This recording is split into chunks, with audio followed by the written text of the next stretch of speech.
degmada Waajid ee gobolka Bakool waa degmo ay ku nool yihiin shacab muddo 10 sano ah dhibano u ahaa maleeshiyada argagixisada ah ee Al-Shabaab oo nolol iyo horumarba kala dagaalamay iyaga oo ku cadaadinayay in bulshada ay ka laabtaan inay ku hoos noolaadaan xukunka iyo nidaamka dawladnimada. Waajid waa magaalo istiraatiiji ah waxay caasimadda Muqdisho u jirtaa 302 kiiloomitir dhanka waqooyi galbeed, 70 kiiloomitir waxay u jirtaa xuduudda dalkeena uu la wadaago Itoobiya. Markii aan soo qaadano dhibaatada ay ku hayaan Al-Shabaab, dadka deegaansanaya degmada Waajid ee gobolka Bakool dhammaan waxa ay gooyeen wadooyinkii degmada ay u mari lahaayeen baabuurta shixnadaha u sida dadku u socda ehelkooda, xoolo dhaqatada iyo beeralayda Waajid keeni lahaa dalaga beerahooda ka soo go'a. dhibaatooyinkaas oo isbiirsaday dadku waxay u sababeen xaalado bini'aadanimo oo aad u liidata. magaalada dadka ku haray waxay u badan yihiin haween, caruur, dad ah iyo dadka qaba baahiyaha gaarka ah kuwaas oo isku dareen ka ah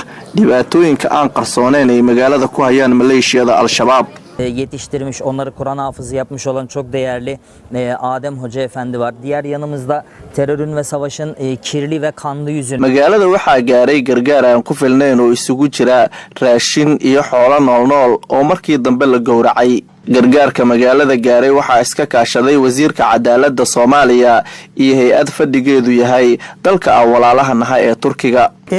Yaa mahadsantaa dawladda Turkiga madaxweyne Erdogan ka horeeya walaalkan oo kale hata geeka meelan go'doonka ee ninka kooy danqashada mashaanay walaalnimada iyo islaamnimada shaanasa eedeedan mahadsanyin walaalka sidiis dhoom mayl kasay markii xilliga dhibaatada adag ka jirta kiin gurmada wallahi hilmaamo koram ee taariikhda Turkiga iyo Soomaaliya kaalintiisu ku jeysadahay wallahi hilmaamo koram ee walaalogan.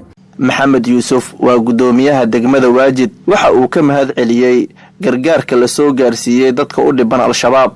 waxaana soo booqday maanta hay'ad dadka aan walaalaha nahay oo Turkiga ka socdo waxayna soo gaarsiiyeen deeq raashin iyo xoolo isugu jira sida aad arkayseen ama aad ku daawanayseen meesha oo masaakiinta loo qaybinayay 300 oo qoys raashin la gaarsiiyay. waxa kale oo la bixiyay xoolo meesha lagu qalay, waxa kale oo la bixiyay sida lo oo kale in meesha lagu qalaad u jeedeen walaalaha muxsiniinta oo maanta hay'adaas ka socdo ugu horeeyo walaalkeen ama Turkiga ku nool oo ganacsadaha dadka oo muslimiinta inta badan caawiyo Aadil Xooja ninka laho waa u mahad celinaynaa dhammaan fatanfa hay'adda laho dhammaan waa u mahad celinaynaa walaalaha Turkiga waxaan leenahay soo dhawaada. Waajid waa degmo dadkeedu ay u dhiban yihiin ficilada guracan ee maleeshiyada Al-Shabaab oo horumar iyo nololba kala dagaalamay iyaga oo sugaya harka dawladnimada si ay ugu noolaadaan dhul cadawgu uusan u soo dhawaanin. Cabdirasaaq Maxamed Faarax, warbaahinta qaranka.